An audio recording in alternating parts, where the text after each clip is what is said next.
Film fans YouTube, hello and welcome back to the channel. I am Josh, your movie apprentice, and after a couple of weeks away at the London Film Festival, I am officially back. And before I get into my full review content for that festival, we're going to do ourselves a tier list of all 31 films I saw in person at the festival, as well as two more that I saw digitally. Now, there are a few others that I will be watching before the end of the month, as they have a digital library for the press and industry that you can look at. And I would have waited till I've done them all, but quite frankly, I feel like 33 is a lot of films to get through. So my tiers for the rest that I will watch, I will put down in the pinned comment below where I rank them, and that will change as I get through those movies. So by the end of October, everything that I will have watched that was part of the film festival program will be listed in some way, shape, or form. So another year, let's get on with this one. And we're starting off with A Useful Ghost. Now, A Useful Ghost is a film that is absolutely bonkers. This is such a film festival movie.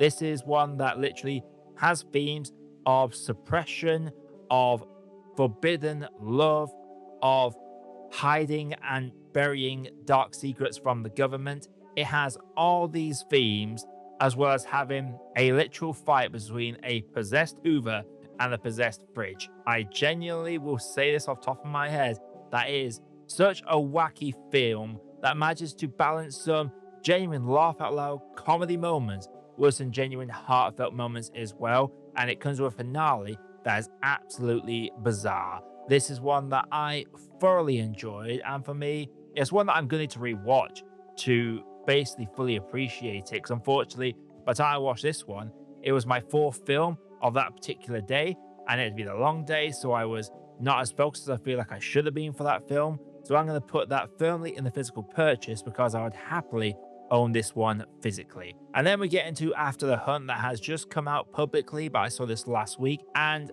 after being disappointed by Luca Guadagnino's previous film Queer, I was apprehensive about this film, but genuinely I had a good time with this movie and was enjoying the conversations that it tried to invoke. And I love how it doesn't spell anything out for you. I know there will be a lot of people that will hate it from both sides of the argument within it. I generally feel like a scene with Andrew Garfield towards the end literally tells us exactly what occurred in the incident. But unfortunately, this film, whilst it wasn't like a 5-star or anything for me, I was thoroughly enjoying it.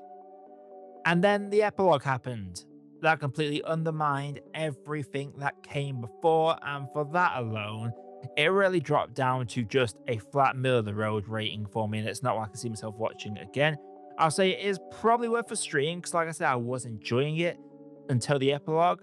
But yeah, the husband is the only likable character in that movie. He deserves so much better. One film that wasn't for me, I'm going to put it straight in there, is The Testament of Anne Lee. This is a musical based on this woman called Anne Lee that effectively started a branch of religion that embraced abstinence, like sexual gratification was not permitted, and there's a lot of very over-exaggerated moans and dancing in this one. It's a musical, and honestly, I respect this movie, but I don't like it very much, because the choreography I thought was decent.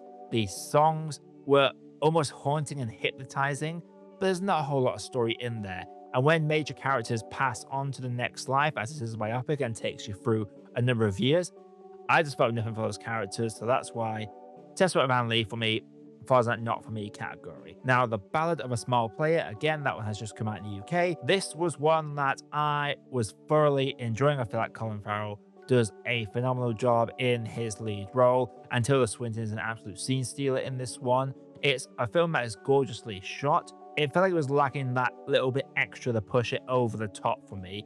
And this is a character that I had a hard time buying into, but there were moments where I was genuinely rooting for this character as well. And there is a revelation in this film that I feel like I saw coming a mile away, though it gets played like it is this big, over-the-top reveal. And for me, this reveal does add questions into how our lead character gets to a certain place, and that's all I'm going to say about it.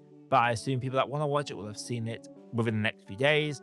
But for me, it's one that I am glad I watched, but I do not see myself watching this one again. It was definitely a step back from Conclave, 100%. Then we get to Blue Moon, and Blue Moon plays out like a stage play. It has Ethan Hawke delivering a career best performance. You are intoxicated into every word his character is saying in this movie. He is just having a conversation. This felt very Mighty Dinner with Andre, and just the fact that it's just conversation after conversation. That is it. All the side characters do a fantastic job in their roles. I feel like it does lack something for me. I feel like if Ethan Hawke wasn't so good in this role, this would have been a dull watch, and it's his performance that really elevates this film to the next level. I would say Margot Qualley is decent enough in this movie, and Andrew Scott is underused, but he is solid for the amount of time he's on screen. But all the actors overall do a great job in this one. It's an intoxicating watch, one that you're really sucked into.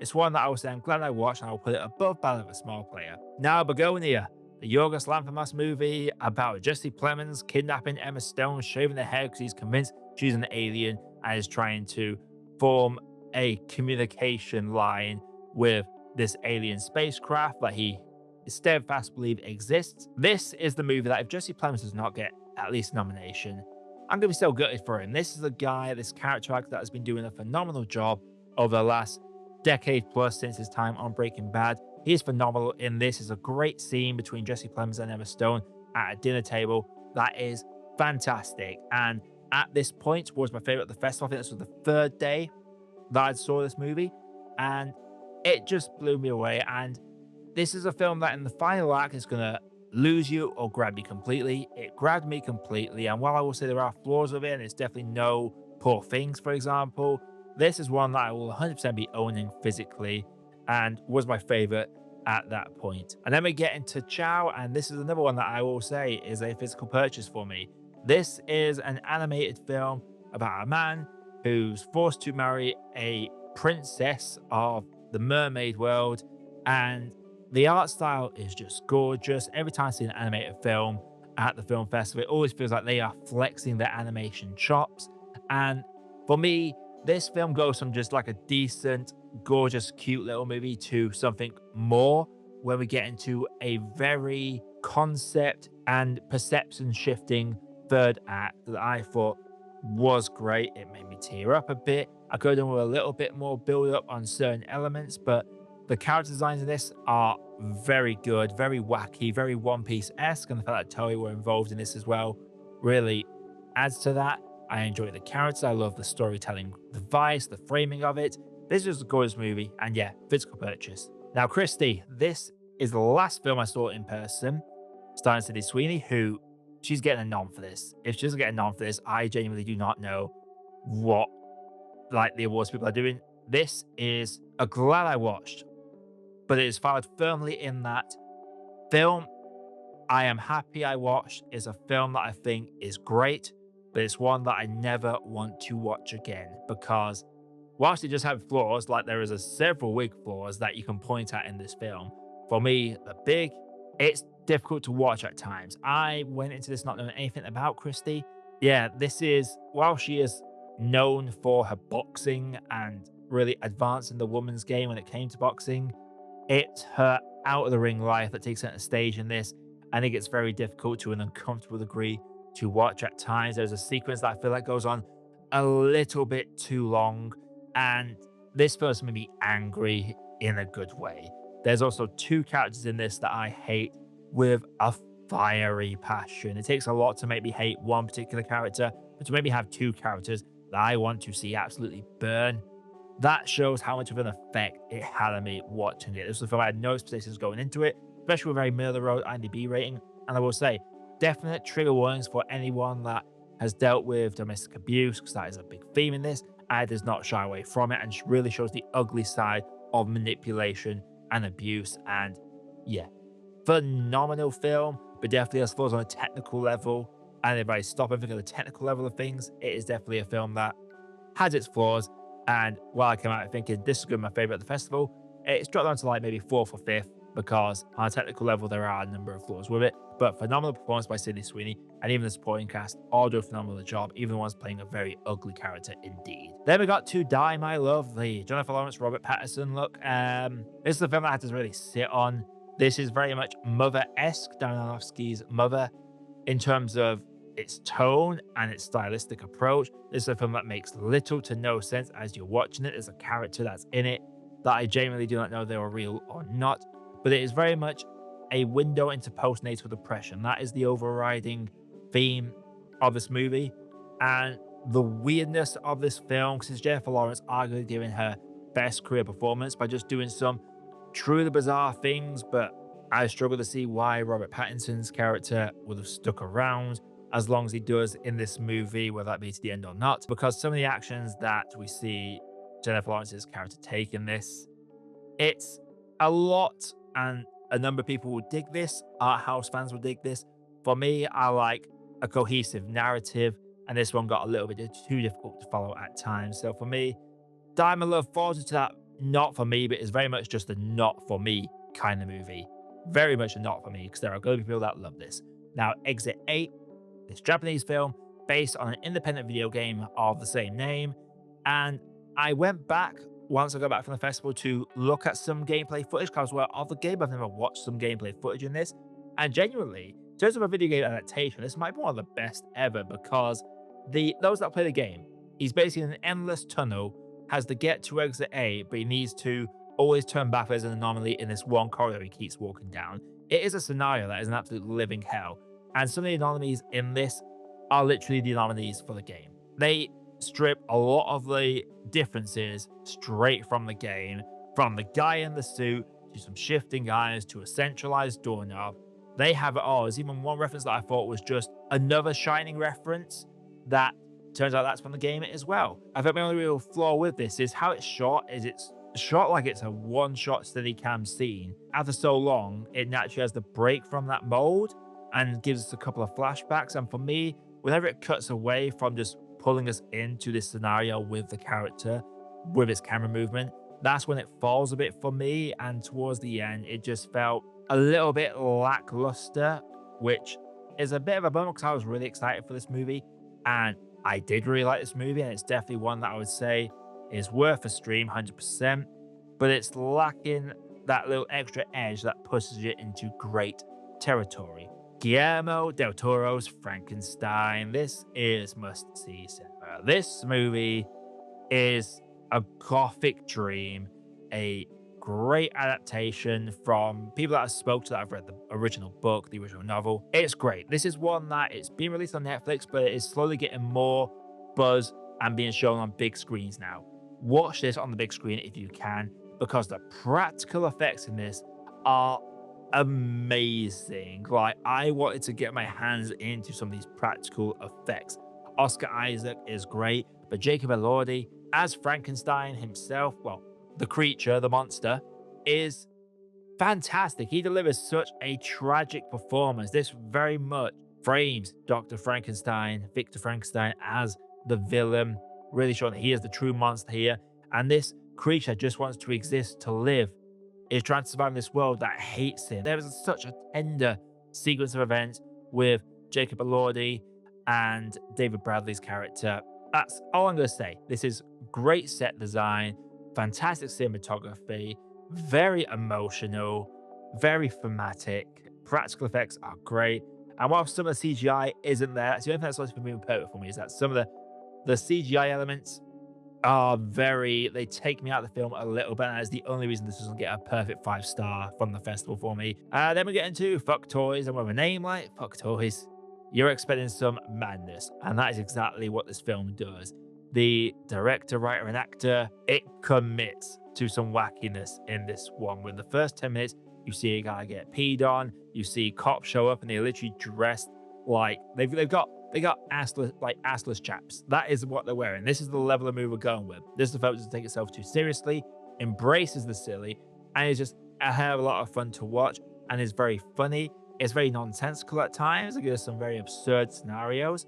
But when the film that is this wacky and so out there has a moment that gets an audible reaction of shock from its audience in that "oh no" way, you know they've achieved something special with it. The main only real flaws with this is that the main driving force of the plot does not seem to get resolved, as far as I'm aware, unless I completely missed something, and the fact that there's a monetary price put on what she needs to She needs to get a certain amount of money, and we are led to believe she's struggling to get that money. But let's just say I've known people that work in that kind of industry, and that amount of money is not difficult to make. And I'm curious as to how the hell that is a struggle for this character. Maybe bump the required amount higher, and yeah, would have worked a lot better. But Fuck Toys for me, it is definitely one of those worth a stream kind of movies. It's so much fun. Then we get to Hamlet. Now, I missed Hamnet. That was one of the films that, unfortunately, I couldn't get it booked in. And then I chose to sleep in that day, and I watched Fuck Toys on the mid spot, which meant I missed Hamnet, which is a bit of regret. But I went to Hamlet. This is Riz Ahmed basically playing Hamlet in a modern retelling in the modern world, but using the exact same dialogues. Think Romeo and Juliet from the mid-90s starring Leonardo DiCaprio, where it was a modernized version of the story, but they swap out swords for guns and have them being called sword guns to cover the put up thy swords line. That's this. As someone that has never seen any incarnation of the Hamlet story and only knows a to be or not to be sequence, for that to be my first exposure to the story, I feel like the only way is this is just it's a mix that doesn't work, and you find it very difficult to focus on it, especially when they acquire Hamlet, My Prince. It seems like it's just a rich family that are running the show. It just doesn't work for me. So it does go at the bottom of the not for me category because I just genuinely do not think that Hamlet was very good as a movie. But then we're going to jump over to Hedda, which is the latest Nia Da Costa film, and I was lucky enough to see her on stage introduce this film as it was a public screening this one. And this one can be summarized as that episode in Avatar: Last Airbender where Zuko says Azula always lies, in that same episode believes her, and then is suddenly shocked that she is lying. Well, this follows Tessa Thompson playing Hedda, who everyone knows is a manipulator, yet allowing themselves to be manipulated. And it's just an hour and a half, nearly 2 hours of just sexual tension engages between Heather and a number of cast members manipulating her way through this party. Now, it's a well shot film, and the performances, especially by Tessa Thompson, are great. There is a lack of satisfaction by the end of it, and I find it very hard to really get behind Heather as a character because of how deplorable they are. And it feels like the film knows that, because in the last 10 minutes, we get a character that is shown to be more sadistic than Heather. And that always bugged me. When a film is like, right, we've made this character so unlikable, we need to give an even worse person so we want to root for that other person. That just never really works for me in movies. Sometimes it does work for me, like Cruella did it very well, but that's because you established the more rubbish person from the start. This one is very much established in the last 10-15 minutes. And yeah, it didn't work for me, but I would be lying if I said I wasn't engrossed in the cinematography and the screenplay in this film. And the score is really good as well. So Heather, I'll put it as worth a stream. Below, Fuck Toys above, After the Hump. Then we get into Honey Bunch, doesn't have a trailer yet. This is that meme of would you love me if I was a worm put into film form. And that is all I'm going to say about this movie. It's about a guy who takes his wife who's had an accident and is struggling with her memory to this special facility. But paranoia begins to set in for the woman in this, and it goes down some interesting routes. I really enjoyed this one. This was a day one watch, and for me, as my open to the Cult Strand this year, I thought it was decent. Gonna put it below, I'll put it above Fuck Toys because I feel like I was more satisfied with the conclusion of Honey Bunch compared to Fuck Boys Toys. Now we got to No Other Choice, and after his previous film, Decision to Leave, I was apprehensive going to this one, but I love Korean cinema, so I'm always going to watch a Korean movie if it's showing at the festival. And this film has one of my favorite sequences that involves three people fighting over a gun. That's all I'm going to say about that scene, but it's one of my favorite sequences of the year in cinema. Unfortunately, tonally, it happens fair around the midpoint, I'll say, that scene, and it struggles to maintain that energy for the rest of the movie. I really enjoyed the lead character in this. He's played by the same guy that plays the frontman in Squid Game, and anyone that thinks he's so serious in Squid Game, you're gonna love the shift in him in this, because he is so goofy in this. And this film knows it's telling this very dark, serious story, and it's giving you permission to laugh at it because of the score. The score is very well done, how sound blends in together, and the cinematography. We know this guy knows how to shoot a movie, but the cinematography in this and the editing is phenomenal. There is a split screen conversation that's not a split screen, like they managed to blend these two scenes into one that it looks like they just stood back to back. It works so damn well. This is a movie that had it just kept that same energy throughout the whole runtime, I feel like it would have worked a lot better for me. I really enjoyed it, but it is definitely one that it just doesn't quite. I'm teetering between glad I watched and bought a physical purchase because I feel like it's one I'll definitely have physically to show some friends. Just hell out of fun with this one. Rental Family is going into physical purchase for me. This is Brendan Fraser is so lovely in this movie. This is a man that's been through a lot of pain in real life. And this film about loneliness, about needing to belong, it works so well. It shines a darker light on Japanese culture because it is, well, if anyone knows, like mental health is not exactly a high priority there. So the premise in this is that there's this rental service family where you can hire someone to just be your friend or pretend to be your lover that your wife's found out about or pretend to be someone's dad. Just people getting paid to hang out. And Brendan Fraser is great in this. Obviously, the main premise of this is he's hired to pretend to be this little girl's dad for an interview at school, but the mum decides it would be better if the girl actually believes he's her dad. And as you can kind of know where it's going to go from there, but there's a secondary plot with an elder fellow who feels like he's being forgotten, well, his daughter feels like he's being forgotten. And genuinely, that was the element of the film that really got me. I broke 3 times during this movie. It was a heartwarming movie. Brendan is great in it. Will he get another nomination? I don't think so. But if you want like a nice, sweet movie, this is definitely one about that, especially with someone that feels like you don't belong or are dealing with loneliness. This is one that will hit home in a big way. Then we get to Sapien. This is the film about the big fallout between Roy Keane and Mick McCartney before the 2002 World Cup. I found this thoroughly entertaining. Both performers in this are phenomenal in their respective roles. I remember I was alive when this happened. I was 7 at the time, but I remember reading Roy Keane's autobiography, and I remember getting to this part of the autobiography, and he was talking about how frustrated he was at how the crap the facilities were basically for the Irish team and how unseriously the team wanted to take this tournament from his perspective. And it's depicted very well in this, and it's intercutting with actual footage as well. It's a really solid watch. It's one that I'm definitely glad I watched. I probably won't watch it again because it's really the performances that bump this above your average film, but it's definitely one I would highly recommend. I did recommend it on my TikTok. This is one that I would definitely recommend. Sentimental Value. This is my favorite of the festival. This is a simple film. It follows 2 sisters whose father left them when they were a child, but he returns during the mother's funeral. And the father is a well-known director. And he tries to hire the oldest daughter to be the lead actress in this movie for him. She refuses, so he tries to make it instead with Ellie Fanning. And whilst that's happening, they are dealing with their own stuff like that. This has like ticks on the boxes. It's a film about filmmaking. It deals with depression and it deals with family issues, and it all comes together in a way in this film that is just so captivating and has such a cathartic payoff by the end of the film. Genuinely, I cannot speak highly enough about this movie.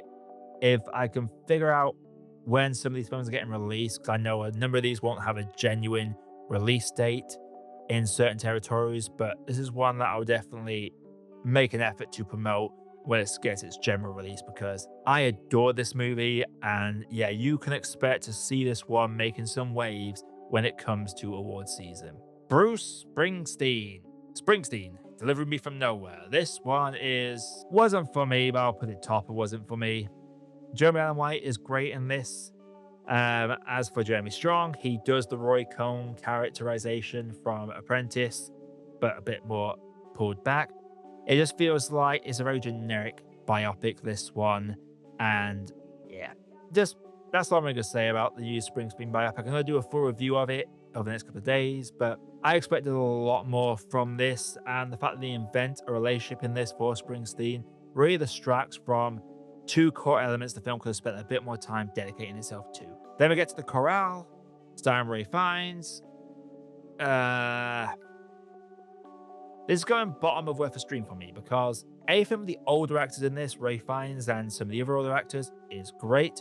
There's a whole side of the plot where it's the young men about to be sent to fight in World War One, and they're all just very horny trying to get laid with the ladies in the choir. And whilst there's an understandable motivation for these characters as they are about to be sent to war through conscription, it leans too heavily into that, and I literally don't like anything about these characters outside of that.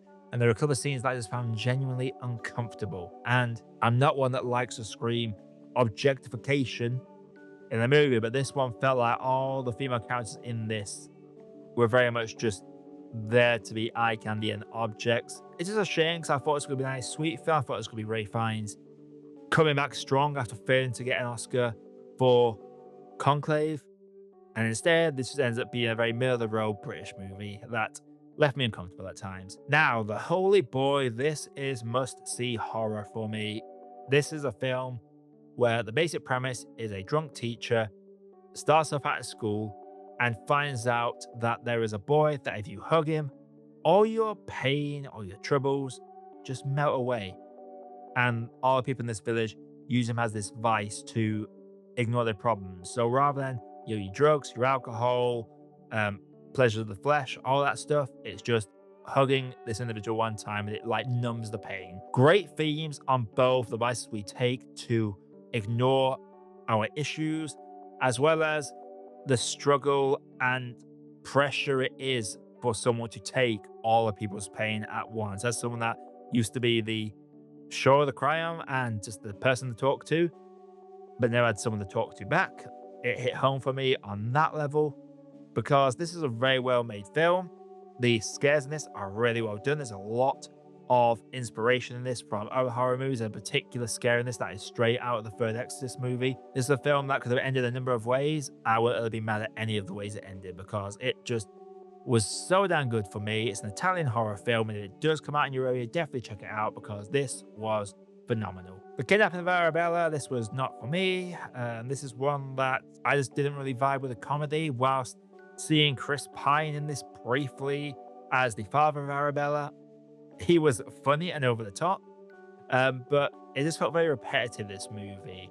The girl, Arabella, convinces this woman to drive off with her because this woman thinks she's her younger self, and it becomes a number of wacky hijinks shenanigans, which is bookmarked with a seemingly emotional ending, but it just doesn't land for me. Don't know if it's because I was flagging out this part of the day, but I remember being able to watch the whole movie, and genuinely, I was just very mixed on this movie. The World of Love is a physical purchase for me.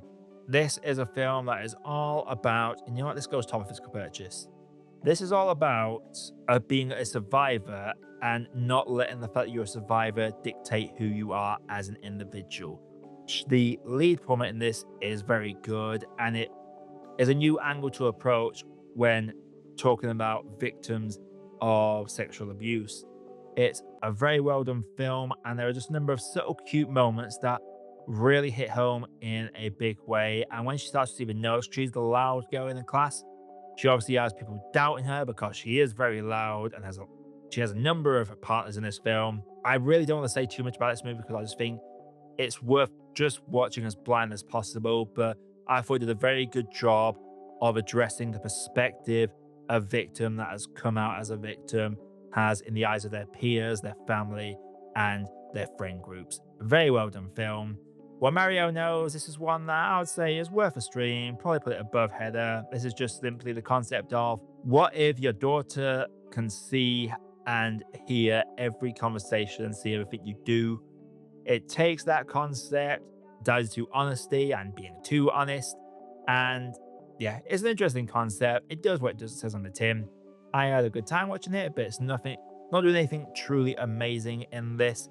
And the comedic moments, while some of the conversations are drop dead hilarious because it's like conversations that and questions asked so casually that are actually very bad when you really get down to it. But as for it was a perfectly fine film, but we need to keep trucking on here. The Becoming Human film is the last film I watched. It was on digital on my way back from London. This is one that I would say is worth a stream, putting it just below header. It's a gorgeous film. Like the colors in this film are beautiful to look at. The premise is the guardian spirit of a decrepit cinema that's about to be torn down is having to face up to the fact she's going to be reincarnated into another life and forget everything that came before. And she is dreading it because of her experience in the previous life. But she has these long conversations with this photographer kid who is a journalist. They have a nice friendship that forms in this, but it just felt the film treads water after the hour mark and it just delays the inevitable climax of the movie. So it comes out as worth stream for me, but it's definitely worth watching purely because it is gorgeous to look at. The framing, especially, is beautiful. Then we get to The Love That Remains, a year-long story about a family whose parents are divorced, and it goes down some weird paths. I don't think it was for me personally. I'll put that top of not for me because the bold steps it does take were interesting enough that made me perk up. There's a running motif of this figure that's being slowly built over the course of the movie, and then where that goes is absolutely crazy. But for me, I just don't feel like it's as good as what I'd heard. But that could just be a me issue. For me personally, it wasn't for me, but I know a lot of people did enjoy this one. Same with Bad Apples. Bad Apples, I will put at top. I'll put it above Springsteen, but below Love That Remains. This is Saoirse Ronan, and that's all I need to know going into this with Saoirse Ronan. Is have a heavy indictment onto the struggles of a school system here in the UK and the struggles for teachers, as one troublemaker in class is causing a lot of issues. And the premise is the teacher accidentally kidnaps this troublemaker in class out of fear that he will tell everyone that she assaulted him. And the way the film plays out from there on, it's you got to kind of buy into it or you just won't enjoy it. And that was unfortunately the case for me. I couldn't fully buy into getting behind the character because all the while in the back of my head, I was thinking, you've kidnapped this kid. Like what's going on? There are some wholesome moments in this, but they don't feel wholesome. It depends really if you can invest in the premise. I couldn't, and that's why Bad Apples was not for me. But the comedy in this is very good, so I'd recommend it for that. It just didn't work for me personally. Wake Up Dead Man is, for me, the second best of the three Knives Out movies. This is one where Benoit Blanc takes a back seat to the rest of the cast more often, but when he does take center stage, he is as charismatic as ever. This is the Josh O'Connor show. He is phenomenal as this priest in this, and he has to deal with this other priest that he finds to be very overly aggressive. This is one that I would own physically. I would own all three of these Knives Out films physically. I think it does a very good job. I love the mystery in it. I love the performances in this, and Benoit Blanc is probably one of my favorite original characters. Just a solid opening to the festival. This was the first film that was shown at the festival, and I thoroughly enjoyed it. Now, Left-Handed Girl, this is going to be on Netflix. This, for me, physical purchase. This is a simple story. You don't need a film to be this amazing masterpiece all the time. Sometimes you just need a nice film that will warm your heart up. The left-handed girl in this movie is the most adorable child you can possibly think of. And seeing her in this small family, all dealing with their own issues. You have a mother who's trying to run a noodle stand whilst also dealing with the funeral costs of an ex-husband. You have a daughter who is having an affair with her manager and basically being caught in the middle of stuff and for some reason never went to university.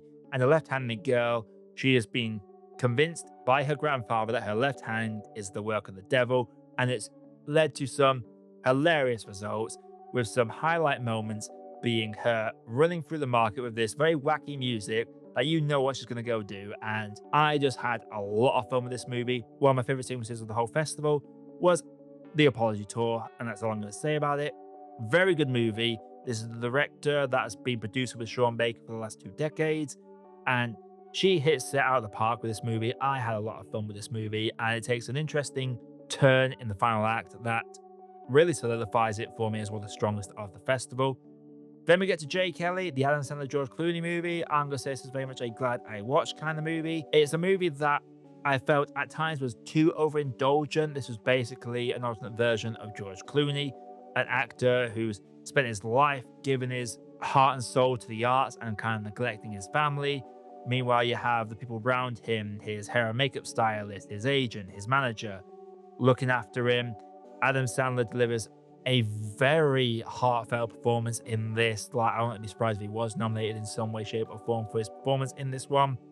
I liked his performance, and I will admit this film did get me at the end, but there were some times in this movie where it really jumps the shark. For me, there's a particular sequence just off a train that, for me, takes me out of it. I just find it to be a very imbalanced film, but I would be lying if I said it didn't get me. I saw what the movie was trying to do, and I could appreciate it, but it's not hitting that realms of I love this movie. And then finally, The Vial. This is the other online one I watched. This was on night one. Follows the story of the devout wife whose husband comes back with a second wife who is also pregnant, and she brings with her something possibly sinister. It's framed in a conventional way, cinematography wise, but has some very effective scares. I really enjoyed the way the film played out. I love the interesting dynamic between the two wives and the daughter of the first wife. The Vial, I thought, for me, was a really decent outing. Had a great commentary about the power dynamics in polyamory and just the culture as well of this man who just expects the wife to be okay with the second wife. It's one that I would say I am definitely glad I watched. I'll probably put it just above Blue Moon, but below Christie. And yeah, there we are, 33 films that I watched at the London Film Festival 2025. It was a very consistent festival with varying degrees of quality. Even the films that I think were not for me, I thought were going to be good for other people. There was no film I came out of mad. There was no film I was angry with, because every time I've been there, there's always been a couple of gem 5 stars. There's been a couple of 1 star. How the hell is that at the festival? Because it just came across to me as absolute trash. This year, no 5 stars, but there's been no 1 or 1.5 stars. And the lowest rating I'll give any of these movies is a 2. And that is a testament to the consistency of the London Film Festival this year. The Asian cinema was fantastic this year, and the Cult Strand, as always, has been delivering. Yeah, this has been a lot of fun to go through. I will be reviewing at least 10 of these, but let me know down in the comments below which ones you'd like to see full reviews of. I already plan to do the Springsteen film, Christie, The World of Love, Frankenstein, Bugonia. I had a lot of fun with this festival, and yeah, stay tuned for all those. Got 3 other new films that have come out, so even though I'm a little bit filmed out, I've got more coming out, so stay tuned for, well, I'm hoping will be at least 2 or 3 reviews each week for the next few weeks, but we'll see how that plays out. Until next time, everybody, my name is Josh, I've been Movie Apprentice, and I'll see you all in the next video.